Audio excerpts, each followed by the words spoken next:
오늘 이 자리에 오신 여러분을 진심으로 축복합니다. 오늘 간단하게 읽었습니다. 갈라디아 3장 13절 14절 이 주에 대해서 말씀을 드리려고 합니다. 주님이 전국 갔을 때 저에게 하는 말 당부가 있었습니다. 설교 여러 가지 다 귀하지만 가장 귀한 설교가 회개하라 하늘나라가 가까웠느니라. 이 말씀 외에는 전할 말이 없더라고. 진짜 회개하라 천국이 가까웠느니라. 죄를 가지고는 사람을 감동시킬 수 없고 내 속에 죄가 있는 이상 하나님과 연합할 수 없고 이 죄가 있는 이상 우리가 문제를 해결받을 수가 없는 거예요. 그래서 죄는 율법을 이제 어긴 것을 죄라고 그럽니다. 하나님의 법을 어긴 것이 죄입니다. 그래서 하나님께서는 창세기 2장 16절 17절에 보면 동산 각종 나무의 열매는 네가 임의로 먹되 선악을 알게 하는 나무의 열매는 먹지 말라. 네가 먹는 날에는 반드시 죽으리라. 그렇게 말씀하셨어요. 그런데 아담과 하와가 이러한 하나님의 법을 어기고 선악과를 따먹었기 때문에 죄를 지은 겁니다. 여러분, 그 결과 그들은 저주를 받아서 가시와 엉겅퀴가 나는 땅에서 피땀을 흘리면서 수고하며 살아가야 하는 신세가 되고 말았습니다. 법이 없으면 죄가 없습니다. 법이 있으니까 죄가 성립되는 거예요. 그래서 세상에서는 법을 어떻게 합니까? 법을 어기면 처벌을 받죠. 자, 그런데 하나님의 율법을 어기면 저주를 받는 거예요. 여러분, 이상하지요? 세상의 법을 어기면 처벌받고 하나님의 율법 어기면 저주를 받는 거예요. 그런데 하나님의 법을 어기면 더 무서운 벌을 받는 거거든요. 그런데 사람들은 이 법을 아무렇지도 않게 그렇게 잘 안 지키는 분이 많습니다. 아담과 하와가 하나님의 법을 어기고 저주를 받았듯이 우리 하나님께서는 저 이스라엘 백성도 율법을 어기면 저주를 받는다고 말씀을 하셨어요. 여러분, 하나님의 자녀도 하나님의 법을 어기면 저주를 받는다는 거예요. 네가 만일 내 하나님 말씀을 순종하지 아니하여 내가 오늘 네게 명령하는 그의 모든 명령과 규례를 지켜 행하지 아니하면 이 모든 저주가 네게 임하며 네게 이를 것이니 네가 성읍에서도 저주를 받고 들에서도 저주를 받을 것이요 또 강주리의 떡반죽 그릇이 저주를 받을 것이요 내 몸의 소생과 네 토지의 소산과 네 소와 양의 새끼가 저주를 받을 것이며 네가 들어와도 저주를 받고 나가도 저주를 받고 하나님의 법을 어기면 저주를 받는다는 거예요. 그것이 신명기 28장 15절부터 16절의 말씀이에요. 여러분 보십시오. 하나님의 법을 어기면 그 결과로 저주가 따른다고 분명히 말씀하고 있는 거예요. 아담과 하와는 법을 어김으로 말미암아 저주를 받았습니다. 이스라엘 백성도 하나님의 법을 어겼기 때문에 저주를 받아서 나라가 망하여서 민족이 온 세상에 흩어져서 풍비박산되고 말았습니다. 여러분, 검은 진주를 쓴 멕시코 유명한 시인 아마도 레로보는 세상을 떠나기 전에 인생을 회고하면서 이런 시를 썼어요. 내가 이 인생에서 단맛과 쓴맛을 뽑아낸다면 그것은 내가 단맛과 쓴맛을 심었기 때문이다. 그렇게 얘기를 했어요. 자, 여러분, 내가 장미를 심는다면 결국 장미를 거둔다는 거예요. 악을 심으면 악을 거둔다는 거예요. 맞습니다. 사람이 무엇을 심든지 그대로 거둔다고 말씀했어요. 죄를 심고 복을 거둘 수가 없다는 얘기예요. 죄를 심고 평안과 소망과 기쁨을 거둘 수가 없습니다, 여러분. 사람은 하나님을 속일 수 있다고 생각할 수 있겠지만 그럴 수 없습니다. 하나님께는 어떤 범죄도 숨겨지는 것이 없어요. 드러나지 않는 비밀이 없다는 거예요. 여러분들, 참 죄가 얼마나 무섭다는 것을 늘 성경을 통해서 알 수 있습니다.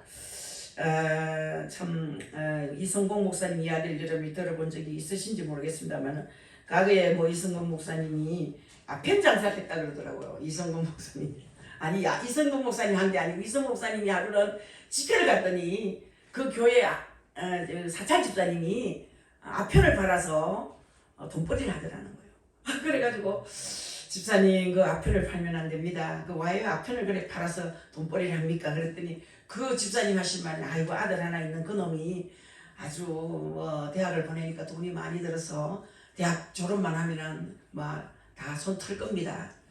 그래 한참 있다 또 갔더니 또 장사를 또 하고 있는 거예요. 그만한다는 게 아들 대학 졸업했는데 왜 하냐고. 그랬더니 어차피 손댄 거 한탕 하고 그만두겠다고.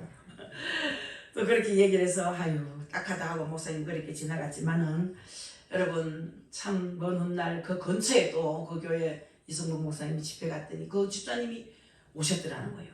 집회를 마치고 목사님을 붙들고 대성 통곡을 하더라는 겁니다. 왜 그러냐 했더니 아들이 세상에 뭐 군대 보내놓고 일본에 헌병대 보냈는데 거기서 아편을 배워가지고 말이에요. 그걸 끊지를 못해가지고 폐가 망치는 거예요. 집안도 망하고 자식도 다 망가지고. 얼마나 참 여러분 슬픈 이야기입니까? 그래서 엄밀히 지은 죄도 반드시 하나님께서는 보시고 그 심은 대로 거두게 하신다는 얘기입니다. 그리고 죄를 심으면 환난과 고통을 거두게 됩니다. 또 죄를 심으면 저주를 거두게 됩니다. 하나님의 율법을 어기면 어긴 대로 반드시 그 결과를 받게 되는 거예요. 사람들은 하루하루 살아가면서 우리 하나님 법을 어기고 하나님을 거역하고 죄를 심고도 무사할 줄 아는데 우주의 법칙은 그렇지 않습니다. 여러분. 절대로 그렇지 않습니다. 우리의 우주의 법칙은 언젠고 내가 심은 대로 거둔 날이 온다는 얘기예요. 믿으십니까 여러분? 공 심은 데 공 나고 밭 심은 데 밭 나고 뭐 적게 심으면 적게 거두고 많이 심으면 많이 거두고 아무것도 심지 않으면 잡초를 거두게 되는 것이 법칙인 거예요. 자 여러분 그렇습니다. 우리의 영적 신앙생활 속에서도 마찬가지입니다. 그대로 적용되는 법칙입니다. 그러므로 우리는 하나님의 법을 어기면 징벌과 저주를 거둔다는 사실을 분명히 알아야 됩니다. 여러분 하나님 앞에서 율법을 어기는 씨앗을 심으면 반드시 저주를 거두게 되는 거예요. 저는 참 두렵습니다. 주일을 하면서도 저에게 준 은사가 많은데 때로는 하나님께서 이 은사를 많이 주셨으니까 많이 찾는 것이 성경이잖아요. 많이 줬으니까 내가 너에게 많이 찾겠다는 거죠. 여러분들도 마찬가지예요. 하나님께서 여러분에게 많이 준 거 그거 주님이 찾습니다. 많이 받은 자에게 또 많이 찾기를 원하시거든요. 그래서 굉장히 조심스럽게 우리가 살아야 되지 않겠나 그런 생각을 해봤습니다. 심은 대로 거둔다는 얘기입니다. 여러분 오늘 이 자리에 오신 여러분들도 이 수고가 헛되지 않습니다. 이 예배가 반드시 열매로 맺어지는 것입니다. 예배 자리에 앉아있는 것 주님이 다 기억하십니다. 예배 잘 드리는 거 반드시 복 받을 일입니다. 그래서 여러분들 예배는 생명이거든요. 생명을 다해서 예배를 드려야 됩니다. 그래서 미리 와서 준비하는 것도 다 이게 여러분 정성이거든요. 다 정성이에요. 준비기도 하고 준비 찬송 부르고 찬송도 준비 찬송이 아니에요. 이거 사실 예배입니다. 찬양이 예배거든요. 여러분 어쨌든 간에 여러분 오늘은 갈라디아 3장 10절에 보니까 누구든지 율법책에 기록된 대로 모든 일을 항상 행하지 아니하는 자는 저주 아래 있는 자라 하였습니다. 말씀했어요. 또 갈라디아 2장 16절에 율법의 행위로서는 어렵다 함을 얻을 육체가 없느니라 그렇게 말씀했어요. 우리는 다 하나님의 율법을 어기고 죄를 지은 사람으로서 저주 아래 있고 우리 삶에는 고난과 슬픔이 그치지 않습니다. 그러니 여러분들 어떻게 하겠습니까? 우리 율법을 짊어질 힘이 없어요. 우리 힘으로는. 우리가 이 말씀을 다 지킬 힘이 없습니다. 몰라서 안 지키는 것이 아니에요. 알고도 못 지키는 것이 인간입니다. 알면서도 못하는 거예요. 그렇기 때문에 하나님의 아들 예수님이 땅에 오셔서 우리가 율법을 지키지 못하고 지은 모든 죄를 대신 짊어지신 거예요. 믿으십니까? 계속해서 우리 십자가 찬송, 십자가 얘기, 십자가 말씀 너무 지금 한 주간 잘 듣고 있습니다. 그런데 천만 번 들어도 실증이 안 나는 말씀이에요. 아무리 들어도 1년 365일 들어도 십자가 얘기를 절대로 실증이 나지 않아요. 자, 법을 어기면 형벌을 받아야 합니다. 죄의 값은 사망이기 때문에 죄의 값은 저주입니다. 따라서 이러한 죄의 값을 지불하려면 사망과 저주라는 형벌을 반드시 받아야 하는 것입니다. 여러분 그런데 우리는 형벌을 받을 수 있는 힘이 없지 않습니까? 그래서 우리 예수님이 대신 형벌을 받으신 거예요. 믿으십니까? 그러므로 우리는 공짜로 용서받았다고 생각하면 안 됩니다. 예수님께서 대가를 지불하셨기 때문에 용서받은 거예요. 공짜가 아니에요. 예수님은 우리 죄를 청산하시기 위해서 엄청난 대가를 지불하셨거든요. 하나님의 귀한 아들이 육신을 입고 오셔서 몸 찢기시고 피 흘리시고 십자가의 모진 고난을 당하셔서 우리의 죄값을 대신 지불하셨습니다. 그렇기 때문에 우리가 예수님의 은혜로 값없이 용서받고 어렵다함을 얻고 축복을 받게 된 것인 줄 믿으시기 바랍니다. 여러분 인간의 힘으로는 결코 죄값을 갚지를 못합니다. 어떻게 갚겠습니까? 아담의 범죄 이후에 인간은 모두 다 저주 아래 살고 영원히 저주받아서 지옥으로 떨어질 수밖에 없는 존재가 되었습니다. 저주의 자식들입니다. 저주를 운명으로 걸머진 인생들의 것입니다. 이 십자가를 노래할 때마다 왜 그렇게 마음이 아픈지 모르겠어요. 누가 카톡으로 가시로 엮은 가시 면류관을 보냈는데 그걸 보는데 왜 이렇게 아픈지 모르겠어요. 얼마나 울었는지 모르겠어요. 예수를 잘 믿는 사람, 은혜가 많은 사람, 기도 많이 하는 사람, 능력이 있는 사람이 그것을 만들었다는 생각이 들더라고요. 저 특별한 은사가 뭐냐, 책을 읽을 때 그 사람 성격이 나타나요. 제가 어떤 분이 쓴 책을 성질이 급한 사람 책 읽으면 막 제가 막 성질이 급한 제가 책을 막 읽고 어떤 사람이 책을 쓴 거 보면 마음이 편한 가운데서 그 책을 또 읽게 돼요. 자, 여러분, 인간은 결코 자기의 죄를 청산할 수 있는 힘이 없고 율법의 저주를 피할 수 있는 능력이 없습니다. 그런데 하나님이 우리의 무능력과 우리 스스로 살아날 수 없음을 아시고 그 귀한 아들 예수님을 보내서 우리를 대신해서 죄값을 갚아주셨습니다. 그러므로 울어도 못하고 힘써도 못하고 참아도 못하고 믿으면 되는 줄 믿습니다. 믿기만 하면은 우리 주님이 우리에게 은혜를 베풀어 주시는 거예요. 예수님은 율법을 어긴 우리를 대신해서 율법의 저주를 짊어지셨어요.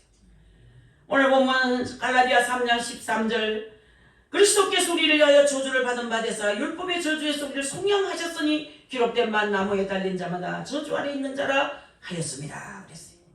신명기 21장 22절 23절 보면 구약성경에서 나무에 달린 자는 저주받은 자라 그렇게 말씀했어요. 그런데 하나님의 아들 예수님이 나무에 달려 저주를 받으셨어요. 왜 받으셨습니까? 왜 그렇습니까? 율법을 어긴 우리의 죄를 대신 짊어지고 저주를 받으신 것입니다. 예수님은 우리가 어긴 율법의 모든 죄를 철저히 책임을 지고 율법의 대가인 저주의 쓴 잔을 한 방울도 남김없이 다 마시고 십자가에 달리셨어요.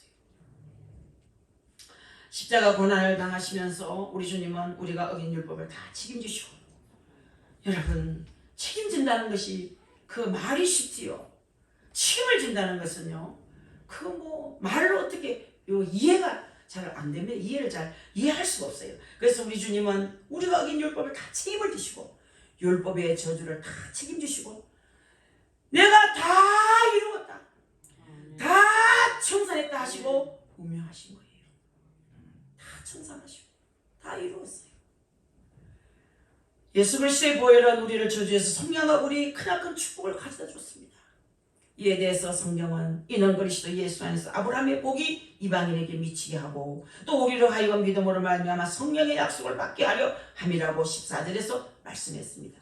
예수님의 보혈은 우리에게 외침이에요. 여러분, 내가 너 대신 율법의 모든 죄를 다 갚았다. 내가 너 대신 저주를 다 갚았다. 나를 의지하라. 그러므로 우리는 예수님의 보혈을 의지해서 율법은 다 청산되었다, 저주는 다 청산되었다라고 말할 수가 있습니다. 여러분, 우리가 보혈을 의지하면요, 율법의 저주와 그 심판에서 해방되고 율법의 저주에서 자유와 해방을 다 얻고 또 아브라함에게 준 복처럼 우리에게도 아브라함의 복을 받게 돼 있고, 이제 하나님의 은혜 아닙니까? 여러분과 저는 아브라함의 은혜를 받았습니다. 아브라함이 씨가 되었지 않습니까? 그러니 보혈이 얼마나 큰 축복입니까? 여러분들 주님의 보혈 형언할 수가 없지요. 보혈 찬송요 하루에 10곡만 불러보세요. 얼마나 불이 오는지 몰라요. 그걸 모두 부르기를 싫어하더라고요. 흔해 빠진 찬송이라 그러고. 얼마나 귀한 찬송입니까? 250장부터 우리가 271장까지. 그만 뜨겁게 한번 불러보세요.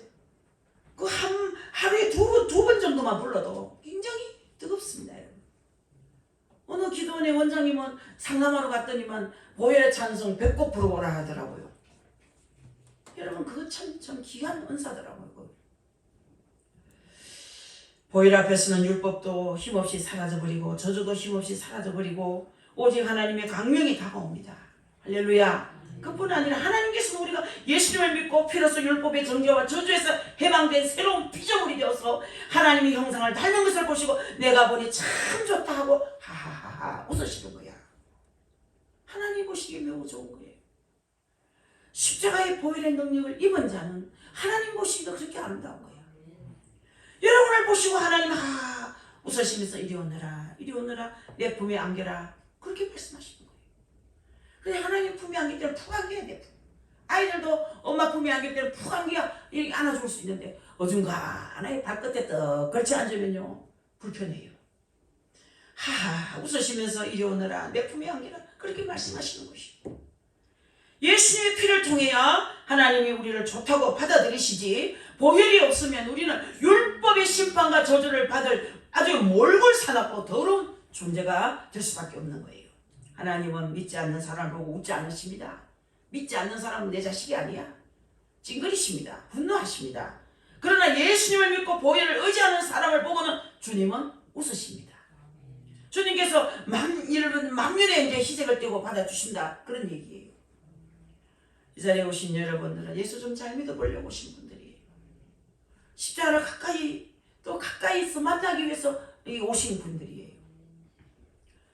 여러분 고린도후서 8장 9절에 우리 주 예수 그리스도의 은혜를 너희가 알거니와 부유하신 이로서 너희를 위하여 가난하게 되시면 그의 가난함으로 말미암아 너희를 부유케 하려 하심이라 그렇게 말씀했습니다. 여러분 예수님 안에서 하나님의 축복을 받아 우리는 부유하게 되었습니다. 믿으십니까 여러분? 우리는 영적으로 부유하게 되고 마음도 부유하게 되고 생활도 부유하게 된 것입니다. 이제 우리는 가난뱅이가 아니에요. 믿습니까? 여러분과 저는 부유한 자입니다. 예수 안에서 부유했어요. 여러분 우리 하나님도 여러분 잘 되는 걸 좋아하시잖아요. 그래서 여러분들도 잘 되기 위해서 늘 기도하지 않습니까? 그래서 여러분 우리는 보혈을 의지함으로 말미암아 부자가 되었습니다. 그러므로 자신을 볼 때 가난뱅이로 봐서는 안 됩니다. 자신을 가난하고 헐벗고 굶주리고 낭패와 실망을 당한 그런 자로서 보면 안 되는 거예요. 예수님의 보혈의 능력으로 아브라함의 복을 받은 부자가 된 것을 믿고 바라보시기를 바라겠습니다. 나는 부자다. 나는 주님 안에서 부족함이 없는 사람이다. 이렇게 늘 부자가 된 자신을 바라보고 그 자아상을 가지고 하나님께 감사하고 찬양해야 될 줄 믿습니다. 또한 아침에 잠에서 탁 일어나면요. 탁 깨어서 일어나면 여러분 하나님 예수 그리스도의 보혈을 통하여 나는 부유한 사람이 되었습니다. 나는 귀한 복받은 사람이 되었습니다. 할렐루야. 이렇게 하고 하루를 시작해 보세요. 문을 열면서 나는 복받은 자입니다. 나는 하나님께 모든 복을 받아 누리는 자입니다라고 외쳐보세요. 어떤 분이 아침에 일찍 전화 와서 아들 둘 힘들어 죽겠다고 그런 얘기를 해요. 말을 바꾸세요. 살만 난다고 하세요. 우리 아들은 복받은 자예요. 이렇게 말하세요. 자녀들 때문에 힘들어 죽겠고 저놈의 자식들 이렇게 좋지 못한 얘기를 하시길래 자 복받은 놈이라고 말하고 잘될 놈이라고 말해보세요. 저절로 잘 됩니다. 저도 아이를 3 키웠었거든요. 아이 3 키우고 손자가 5이니 식구가 참 많아졌어요. 그저 기도도 복되게 하지만 만나면 안아주고 잘될 놈 복받을 놈 아이고 착한 거 아이고 이쁜 거 너무너무 사랑해 이 말 외에는 할 필요가 없어요. 너 왜 그랬니? 그런 말 할 필요 없어요. 여러분 자식 잘못 키워가 나중에 자식한테 삼키는 걸 봤어. 그 코미디언 그분도 나중에 크게 뉘우치더만 애들한테 잘못한 거 말대로 하나님이 말을 자꾸 이놈아 했더니 네가 말하는 대로 그 자식이 된다. 하나의 음성이 들려오더랍니다. 내 입에서 뱉은 말대로 자식이 된다는 거예요. 너는 잘 될 거야. 너는 복 받을 거야. 할렐루야. 그렇게 할 때 잘 되는 복이 임합니다 여러분. 그래서 갈라디아 5장 1절에도 그리스도께서 우리를 자유롭게 하려고 자유를 주셨으니 그러므로 굳건하게 서서 다시는 종의 멍에를 매지 말라 그렇게 말씀했어요. 다시는 종의 생각을 하지 말고 종으로 바라보지 말고 내가 종이라고 믿지 말아야 된다는 거예요. 예수님께서 십자가에서 우리를 대신하여 가난과 저주를 다 청산해 주셨기 때문에 우리는 가난의 종이 아닙니다. 그렇기 때문에 가난의 종이라고 생각도 하지 말고 바라보지도 말고 믿지도 말아야 될 줄 믿습니다 여러분. 말을 할 때도 긍정적이고 적극적인 말을 해야 된다 그런 얘기예요. 나는 부유한 자입니다. 난 잘 되고 있습니다. 다 잘 될 겁니다. 할렐루야. 다 잘 될 겁니다. 여러분 다 잘 될 겁니다. 할렐루야.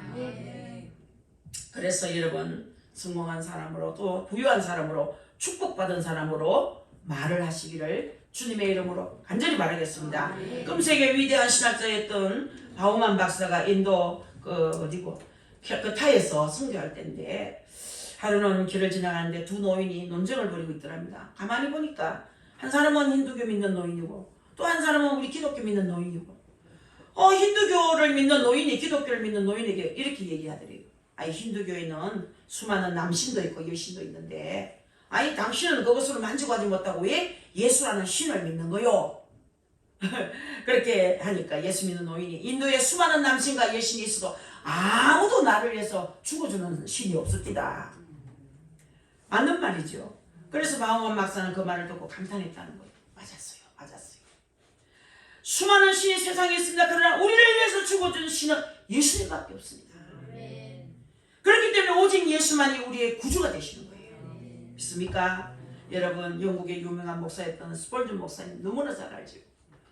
이분은 영적 세계에서 이루어진 약효에 대해서 이렇게 말했어요. 여러분, 영적 세계 약효라고 하면 좀 우습게 들리지만 예수님의 십자가를 바라보고 그 보혈을 의지할 때 우리에게 약효가 나타났다. 근데 여러분, 약효가 아직 안 나타났다면 예수님을 전적으로 안 바라봤기 때문에 슬쩍 바라봤든지 이제는 골고다 언덕까지 올라가야 되는 거예요. 멀리서 예수를 따라가는 것이 아니고 바짝 쫓아가야 돼요. 우리가 예수님 십자가를 바라보고 예수 그리스도의 보혈을 의지할 때 약발이 선다는 얘기입니다. 그럼 어떤 약발이 섰느냐? 바로 5가지 약발이 있어요. 5가지 약발이 있는데, 첫째는 주님의 고난은 우리의 영적 무질서와 이렇게 혼란한 것을 잠재워주는 거예요. 믿습니까? 어디서 와서 왜 살며 어디로 가는지 모르고 혼돈과 이 무질서 속에 사는 사람들이 예수 그리스도의 십자가를 바라보고 그 보혈을 의지하면은 자신의 정체성을 찾고 모든 것이 정리정돈된다는 거예요. 얼마나 좋습니까? 자신이 타락한 여러분 아담의 자손으로 와서 저주받아 살다가 이 예수님의 보혈로 용서받고 구원받고 어렵게 되어서 천국 가게 되었다는 이 정체성이 확립되고 분명해진다 이 말이잖아요. 여러분 질서가 다 잡혔잖아요. 여러분 얼마나 이것이 감사한지 모르겠어요. 예수 안 믿는 사람하고 좀 있어보면 늘 불안해서 손을 비비고 머리를 털고 흔들고 긁어대고 정신을 못 차리는 사람이 있어요. 그럼 왜 그래? 옆에 있으면 불안한지 몰라요. 그 옆에만 있어도 불안해. 왜 그러냐고.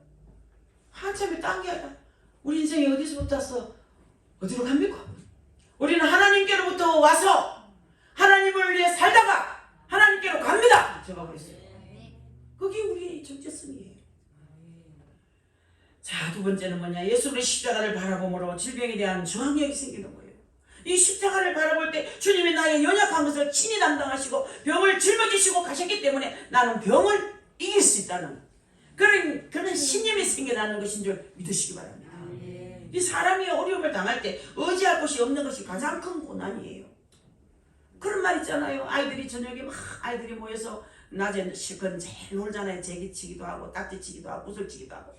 우리 아들 키울 때 구슬치기가 한 주머니씩 따가오고 뭐 딱지치기가 한 잡씩 들고 오고 또 그걸 가지고 밤새도록 엄마 아빠 딱지치기 하자 그래가 밤이 맞도록 딱지 아버지 한 번 치고 좀 잘 가지고 아버지 한 번 치고 동생은 재워놓고 딱 치니까 밑에서 올라서 새벽 3시 때가 도대체 잠을 못 자니까 뭘 하냐고 1층 집에서 내려온 거예요. 그래 아들하고 딱지치기 했는데 아이가 하루 종일 우리 아하고 딱지치는데 또 치냐고. 딱지치기에 재밌어가지고 막 모으는 재미. 그리고 나중에 지가 그래 3살 먹나 4살 먹나 엄마 아빠 내가 일부러 좀 져줄게 그러더라고. 내가 너한테 져주겠다 이놈아. 자 그런 얘기를 한 적이 있는데 여러분 얼마나 그런 걸 바라보고 그런 헛된 곳에 시간을 투자해가 어린 아이들은 그런 거 쓸데없는 걸 가지고 좋아하고 그걸 바라보고 기분을 좋게 하고 행복해하는 걸 볼 수 있어요. 우리는 무가치한 것에 관심이 없어요. 우리의 관심은 십자가예요. 우리의 관심은 십자가입니다. 여러분 우리 죄를 청산해 주신 그분을 바라보는 거예요. 믿습니까? 그래서 여러분 어려움을 당할 때 의지할 곳이 없다는 얘기를 했는데 그렇게 똥치기 하고 놀고 구슬치기 하고 놀다가 애들 엄마 이름을 부르면서 저녁 먹으러 오느라 씻고 밥 먹자 하면서 이렇게 창문대 가면서 빨리 오느라 밥 먹자. 아이들이 엄마들 부르니까 하나하나 다 각자 집으로 가는데 이 엄마 아빠 없는 아이는 갈 곳이 없어. 땅이 없더래서 그냥 땅을 비빈다는 거잖아. 또 수납비가 오고 천둥 번개가 치면 갈 곳이 없어. 땅에서 엎드려서 엄마 온몸을 뒹군다 그래요. 왜? 갈 곳이 없어. 의지할 곳이 없는 거예요. 부모가 있는 아이들은 집으로 가지만 부모가 없는 아이는 갈 곳이 없어서 그냥 땅에서 뒹군다는 거예요. 여러분들 우리는 얼마나 감사합니까? 어려움을 당할 때 의지할 분이 있는 거예요. 병 들었을 때 여러분 고난이 닥쳐왔을 때 생각지도 못한 고난이 우리에게 몰아닥쳤을 때 우리는 의지할 곳이 있는 거예요. 그럼 얼마나 감사합니까? 그래서 예수 그리스도의 십자가를 바라보면서 질병에 대한 저항력이 생깁니다. 주님이 나의 연약한 것을 친히 담당하시고 병을 짊어지시고 하셨기 때문에 나는 병을 이길 수 있다는 그런 신념이 생겨나는 거예요. 그래서 사람이 어려울 때 반드시 의지할 것이 있어야 된다는 거죠. 없는 것이 고난이라는 거죠. 그것은 비바람 미칠 때 나무 밑에나 바위 밑에나 굴 속에 들어가서 피하면 좋을 텐데 피할 곳이 없어서 비바람을 다 맞으면 어렵지요. 견딜 수가 없어요. 그러나 우리는 영적 또 심적 육신적 이 이 생활에 여러분들 이 질병이 다가와도 피할 곳이 있습니다. 십자가 그늘 밑에 우리가 피할 곳이 있는 거예요. 십자가 그늘 밑에 나 쉴 곳 얻었네. 찬양했죠. 우리가 십자가 밑에 쉴 곳을 얻은 거예요. 이게 얼마나 감사합니까? 그래서 여러분들 세 번째로 보면 십자가 보혈은 하나님의 자녀로 거듭난 그런 자에게 죄로 인해 잃었던 것을 회복시켜주는 거예요. 우리가 예수 그리스도의 십자가를 바라볼 때 이 3대 재앙이 제하여지고 또 삼중 축복을 얻게 된다는 사실을 알아야 되는 거예요. 아담은요 우리에게 3대 재앙을 가지고 왔지요. 아담은 하나님을 반역함으로 말미암아 영이 죽은 그런 재앙을 만났어요. 또 여러분들 저주받은 재앙, 육신이 병들고 지옥으로 떨어진 재앙을 자손들에게 다 물러줬지만 그러나 우리 예수님은 십자가에서 몸 찢기시고 피 흘리심으로 죽음을 제하시고 영을 살려주시고 저주의 결박을 풀어주시고 축복을 가져다 주시고 질병과 지옥에서 건져내서 치료와 영생을 주셨다는 사실을 믿어야 되는 거예요. 우리 예수님은 우리에게 삼중 축복과 전인 구원을 주셨다는 사실을 잊어서는 안 된다. 네 번째는 뭡니까? 우리가 주님을 바라볼 때 진정한 평안을 누리게 됩니다. 교회만 가만히 앉아만 있어도 평안하죠. 저도 이제 저녁에 잠이 안 오면 간간히 아무도 없는 교회에 내려와서 앉아만 있어도 그렇게 평안할 수가 없어요. 가만히 있어요. 명상하는 거죠. 1시간을 있어도 지루한 줄 모르고 뭔가 평안하고 야 이렇게 행복해도 되나? 내가 행복할 자격이 있나? 이렇게 행복할 자격이 그렇게 참 평안을 주시는 하나님. 자 그렇습니다 여러분. 우리는 하나님의 자녀로 거듭났습니다. 죄로 인해서 잃었던 것을 회복시켜 줍니다. 그래서 우리가 예수 그리스도의 십자가를 바라볼 때 이 모든 재앙이 제하여지고 많은 영광을 나타내면서 살 수 있는 은혜를 우리에게 부어주셨다는 사실을 믿으셔야 되는 것입니다. 그래서 우리 주님 바라볼 때 이제 평화를 누린다는 거예요. 더 이상 쫓기는 인생을 우리가 살지 말자는 얘기예요. 쫓기는 인생. 불안하고 그냥 두려워가지고 초조해가지고 요즘은 왜 그렇게 젊은이들이 초조한 젊은이 많은지 왜 그렇게 잠 못 자는 젊은이들이 많은지 불면증 환자는 왜 그리 많은지 만날 때마다 그 사람들이 죽고 싶은 생각이 듭니다. 어째 죽으면 잘 죽겠습니까? 대부분 그런 얘기를 해요. 나는 극단적인 생각을 했습니다. 며칠 전에 어떤 청년도 그런 얘기 하더라고요. 이상한 생각을 했습니다. 여러분 우리가 예수 그리스도를 믿기 전에는 언제나 주님의 진노 앞에 바람에 날리는 나뭇가지처럼 나무잎같이 그렇게 불안과 두려움에 떨면서 자녀가 절망에 쫓기는 심정을 가지고 살았지만 여러분 이 슬픔과 불안과 고통이 늘 우리에게 가득 차 있었지만 여러분 그러나 십자가를 바라보고 예수님을 바라보면 평안이 찾아온다는 거예요. 불안이 떠나간다는 거예요. 왜 오늘날 나는 여자들만 우울증이 많은 줄 알았더니 남자들도 그렇게 우울증이 많은 거예요. 십자가 보세요. 예수님 보세요. 그러면은요 약이고 딴 거 없어요. 소리나게 성경 읽고 소리 나서 이 찬양할 때도 그 가사를 새기며 찬양하고 하나님을 붙들어야 돼. 하나님을 탁 붙들고 그냥 하나님 앞에 살려달라고 그렇게 간절히 기도하면 우울증 그거 아무것도 아니에요. 그거 떠나가는 거예요. 여러분 그래서 우리는 반드시 우리 예수님 의지하고 난 다음에는 마음의 평안을 갖고 살게 된다는 겁니다. 더 이상 쫓기지 않는다는 거예요. 왜? 주님이 나의 목자가 되어서 나를 돌보기 때문에 불안이 없어요.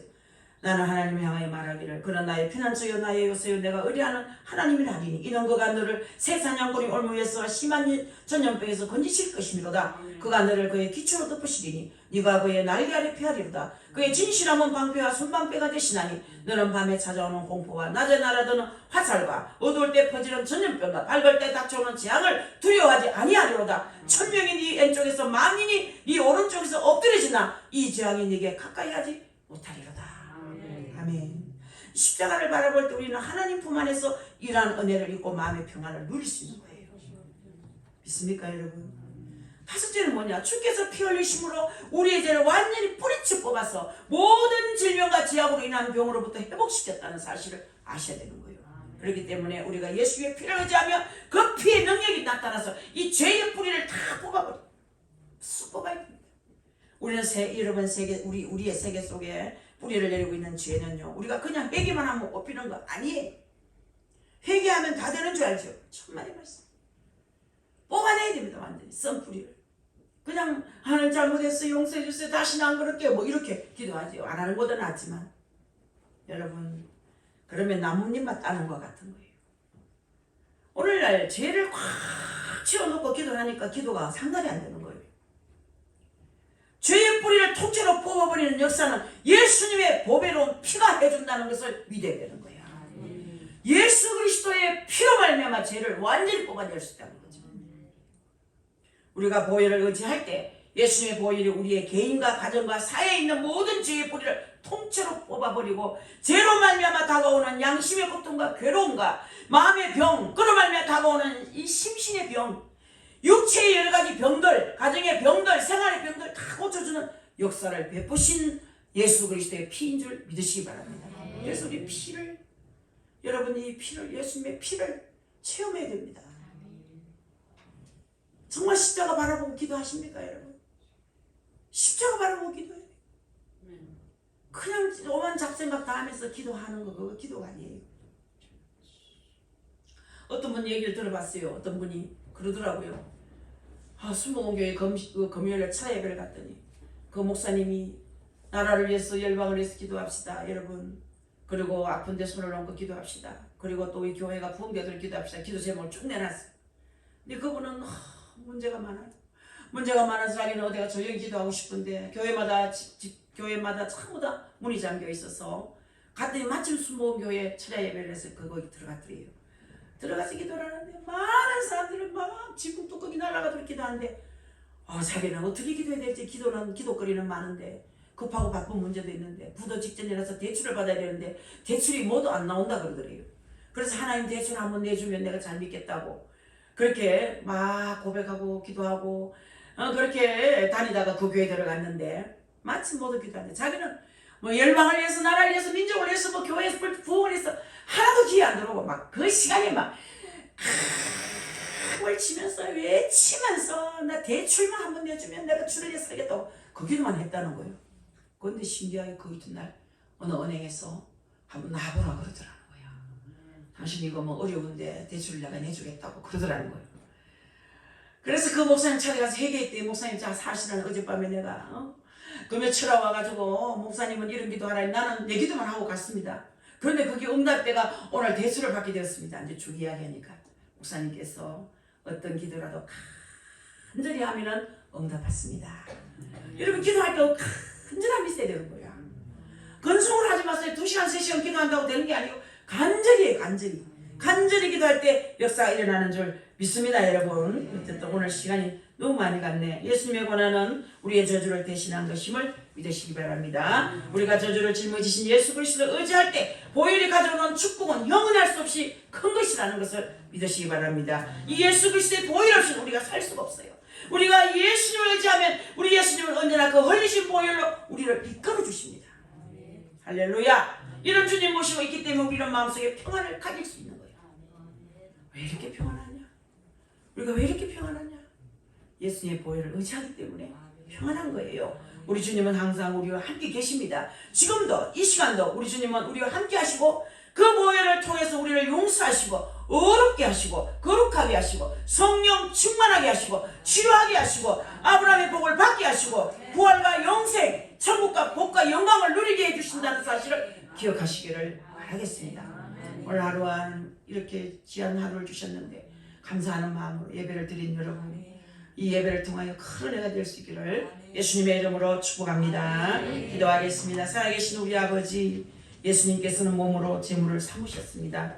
예수님은 친히 희생제물이 되셔서 십자가에서 몸 찢기시고 피 흘려주심으로 인류의 모든 죄값을 다 청산해 주시고 죄로 말미암아 세상에 들어온 사망과 더러운 저주를 다 멸하여 주셨습니다. 이 모든 은혜를 입고도 우리가 감사할 줄 몰랐습니다. 오늘 이 자리에 오신 성도 우리 모두에게 하나님의 놀라운 사랑을 입혀 주시옵소서. 주의 보혈을 믿고 의지할 수 있도록 인도하여 주옵소서. 아버지 주님의 보혈은 모든 죄와 불의를 정결케 하는 능력이 있습니다. 우리 주님의 보혈은 마귀의 세력을 멸하고 율법의 저주에서 구원하는 능력이 있습니다. 주님의 보혈은 모든 질병을 고치는 치료의 능력이 있습니다. 주님의 보혈은 사랑의 능력이 있습니다. 권세가 있습니다. 사망을 면하는 능력이 있습니다. 새 생명으로 다시 살게 하는 부활의 능력이 있습니다. 주님의 보혈의 능력을 믿고 의지하는 자에게는 크나큰 축복과 천국의 소망을 허락해 주신다고 했습니다. 이 귀한 보혈을 의지하는 우리 모두가 되게 하여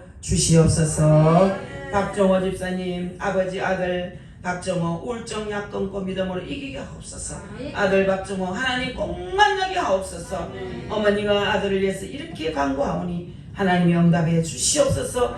하나님 응답해 주시옵소서. 하나님 응답해 주옵소서. 이 아들 오늘 꼭 치료받고 기쁨으로 돌아가게 하시고 몸속에 있는 마음속에 있는 모든 지저분한 것 생각하는 것 다 더러운 것 추한 것 다 쓸어내고 기뻐하며 돌아가는 귀한 발걸음 되게 하시고 몸에 아버지 도단한 나쁜 아토피 피부도 깨끗하게 주의 보혈로 씻어 주시옵소서. 감사드리옵고 예수님의 이름으로 기도합니다. 아멘.